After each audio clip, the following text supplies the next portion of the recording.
السلام علیکم دوستو، آج کی شخصیت سیریز کی پہلی ایپیسوڈ میں خوش آمدید۔ دوستو، اگر ہم بات کریں کہ ہاتھ پاؤں اور ٹانگوں سے معذور اکثر لوگوں کو تو ہم نے بھیک مانگتے دیکھا ہے، مگر اس معذور میں اتنی طاقت تھی کہ جب بھی آقا علیہ السلام کی شان میں کہیں بھی کوئی گستاخی ہوتی تو ایک کڑیل توانا جوان جیسا جذبہ لے کر ہمیشہ سر فہرست رہتا۔ تو یقیناً ہمارے دل و دماغ میں صرف ایک ہی نام آتا ہے، اور وہ نام ہے علامہ خادم حسین رضوی۔ رسول اللہ نے کیا فرمایا؟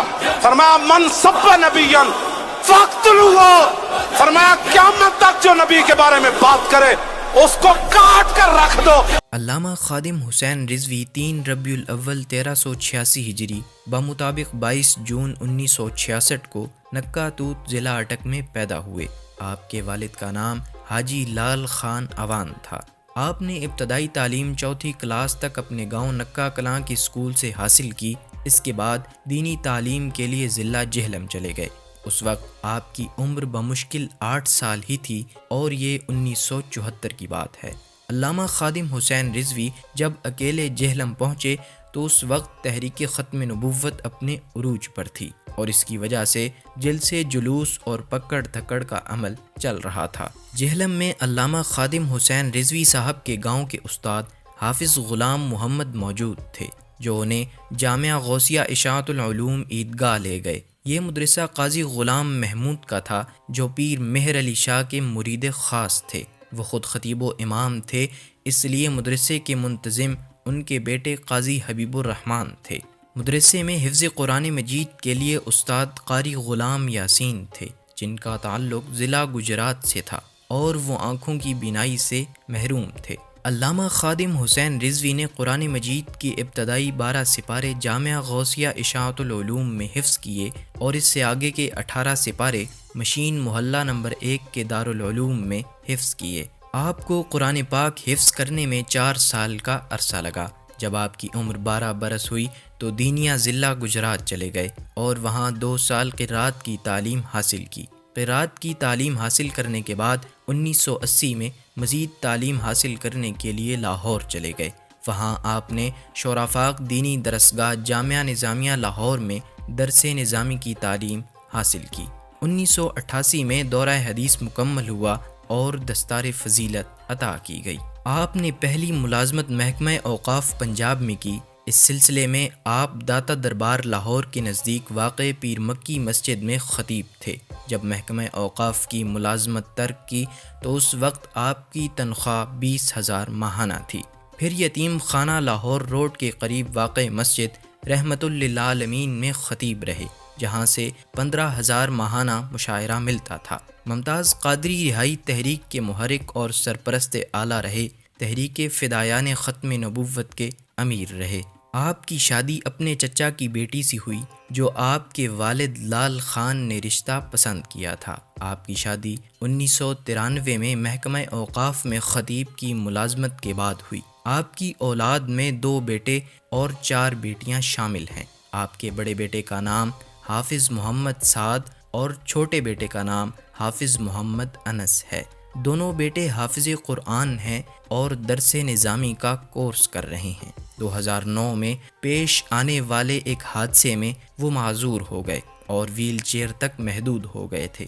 علامہ خادم حسین رضوی کے بڑے بھائی امیر حسین رضوی گاؤں میں مسجد تعمیر کروا رہے تھے، تو وہ اس سلسلے میں 2009 میں اپنے گاؤں جانے کے لیے سفر پر روانہ ہوئے۔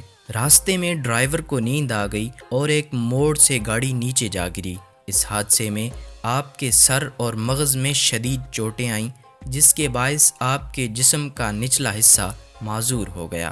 تحریک لبیک پاکستان ایک سیاسی تنظیم ہے جو تحریک لبیک یا رسول اللہ صلی اللہ علیہ وآلہ وسلم جماعت کے سربراہ علامہ خادم حسین رضوی کی زیر قیادت قائم ہوئی۔ 26 جولائی 2017 کو الیکشن کمیشن پاکستان میں رجسٹر ہوئی اور کرین نشان الاٹ ہوا۔ آپ کی جماعت تحریک لبیک پاکستان نے 2018 کے عام انتخابات میں بھی حصہ لیا اور سندھ اسمبلی سے 2 نشستیں حاصل کی، اور مجموعی طور پر پورے ملک سے 22 لاکھ ووٹ وصول کیے۔ آپ کا سیاست میں آنے کا سبب ممتاز قادری کی سزائے موت کو مانا جاتا ہے۔ انہوں نے بہت جلد اپنے سخت بیانات سے قدامت پسند طبقے میں اپنی جگہ بنائی۔ آپ پر 2016 میں توہین مذہب کے قانون کے حق میں ریلی نکالنے پر لاٹھی چارج کیا گیا اور آپ کو گرفتار کر کے جیل بھیج دیا گیا۔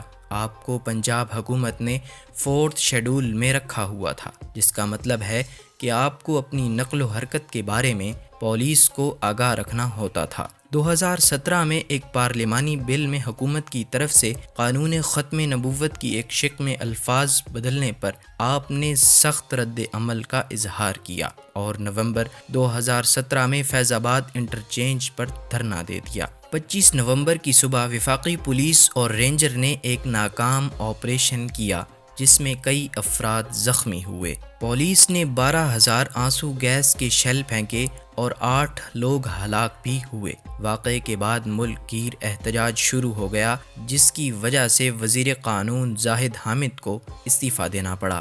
2018 میں جب ہالینڈ نے حضور پاک صلی اللہ علیہ وآلہ وسلم کے خاکوں کی نمائش کی گستاخی کی تو آپ نے دوبارہ لاہور تا اسلام آباد مارچ کیا اور دھرنا دیا۔ آسیہ نام کی ایک عورت پر توہین رسالت کا الزام لگایا گیا۔ ہائی کورٹ نے اسے موت کی سزا سنائی، لیکن سپریم کورٹ میں اسے رہائی مل گئی، جس پر آپ کا شدید رد عمل سامنے آیا۔ تحریک لبیک پاکستان کے کارکنوں نے تشدد کا راستہ اختیار کیا، سینکڑوں گاڑیوں کو آگ لگا دی، جس کے نتیجے میں علامہ خادم حسین رضوی اور ان کی تنظیم کے عہدیداروں اور معاونین کو گرفتار کر لیا گیا۔ علامہ خادم حسین رضوی دہشت گردی کے الزام میں لاہور پولیس کی حراست میں رہے۔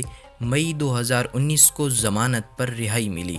پنجابی آپ کی مادری زبان ہے، تاہم آپ کو فارسی پر بھی مکمل عبور حاصل تھا۔ شاعری سے بھی لگاؤ تھا، خود کو کلام اقبال کا حافظ کہتے تھے۔ میں کہا آگے واپس سو گیا، چادر تان کے کہنے لگا نہیں سو کتنے گیا چلیا، تازے بندے ای گلستان رستان آشیاں پر شاخی طوبہ بستان۔ کہنے لگا میں انہاں دیاں ساریاں سنداں لپیٹ کے تو انہاں دے منہ تے ماریاں۔ میں کہا پھر کہنے لگا مدینہ پاک جڑا راہ جاندا سی نے چھوٹے جہے درختوں تے آشیانہ بنا کے میں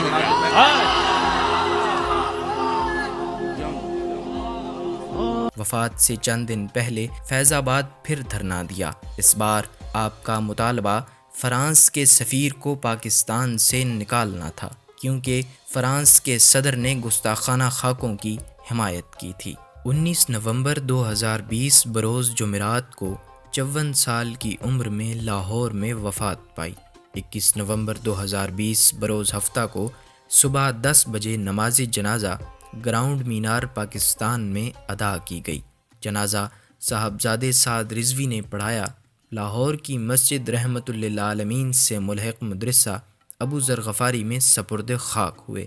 آپ کی وفات کے بعد آپ کی جماعت کی 18 رکنی شورا نے آپ کے بیٹے سعد رضوی کو تحریک لبیک پاکستان کا نیا سربراہ مقرر کیا، جس کا اعلان جماعت کے مرکزی نائب امیر سید ظہیر الحسن شاہ نے جنازے کے موقع پر کیا۔